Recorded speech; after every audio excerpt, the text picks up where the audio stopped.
Sadza neZondo.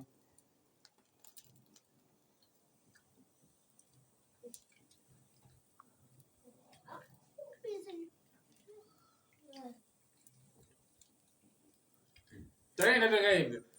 Uone vanhu varikona kuti kuradhichire Zondo rakwana. Nemoyo wese uyu. Pamwe pakaita. Saka mozvipedza madhezi mangani? Kuda 3 days. Muchirova chete. Bozi kamborwa rice. Todzoka kuGoogle style. Alright. Mombe dzichapera makumbu. Takati danga rese nemukomana. Ngarisiyei danga rese richifamba newheelchair.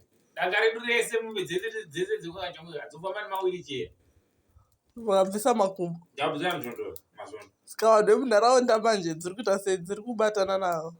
Dzofamba nemawheelchair mudze. Electric wheelchair. Kwete mawheelchair eda. Electric acho. Alright. Ayoti mombe ngobaya bhanda mnai neZondo rapasina. Ratopindira musoro. Dzosafamba dzisina musoro. Ngoja patato nemoyo. Moyo muri kuita wekuita sei?